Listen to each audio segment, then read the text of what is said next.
Do you find that you sometimes sabotage yourself? You find yourself in this loop that you just can't get out of? Hi, I'm Dr. Sharon Grossman. I'm a psychologist, success coach, and I help people to really rewire their brain so they can be successful.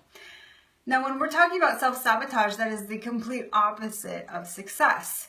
You might want to know then what makes people get stuck in this way and how can they get out of it. So that's what we're going to focus on today.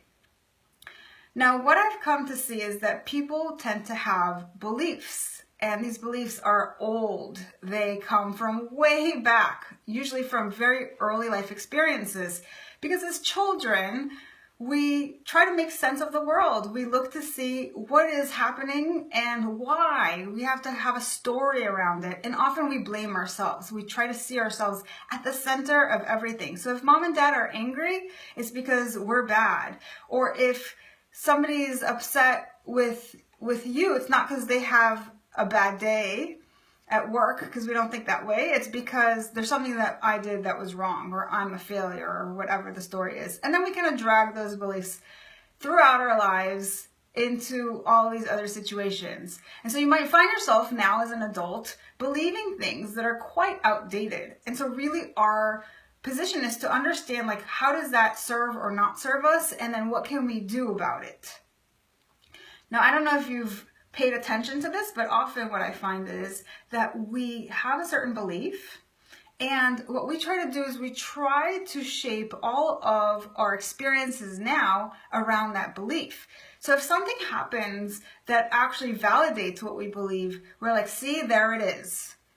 But on the flip side, if something happens that doesn't actually justify our belief, we create a story around why it doesn't fit. And we do that so that we can continue to believe what it is that we believe. So I had a client this morning who was so afraid of losing her current boyfriend because she really doesn't believe that she's worthy of being in a loving relationship. And she's in one right now. But she explains it away by saying, oh, well, it was just a freak accident that they met. Now, that is holding on to the belief that she's not worthy, rather than looking at the evidence that shows her, well, actually, people do think that you're worthy and they're willing to be with you and they actually love you, right? And we do this all the time. And so look for ways in which you might be either disregarding the evidence or making excuses around it or discounting it. These are the three ways that we typically look at evidence that goes against what we believe. We'll say, oh, well, you know, that really doesn't count.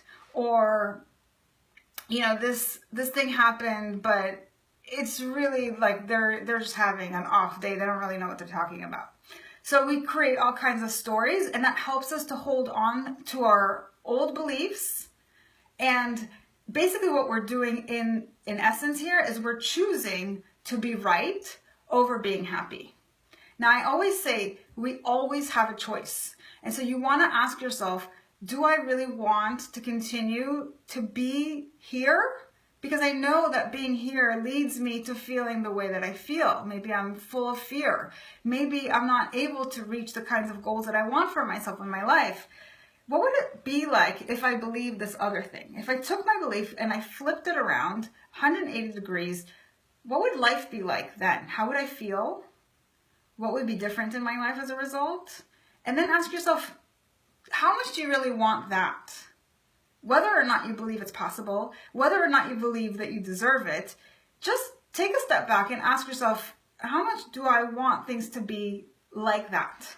And then what you need to do is build some mindfulness around what you're doing, how you're automatically negating evidence. And when you're able to do that and catch yourself in those moments, you'll be able to then make the shift and say, okay, well, I'm at that crossroads. I can make a decision to actually go in this other direction that leads me closer to my goal.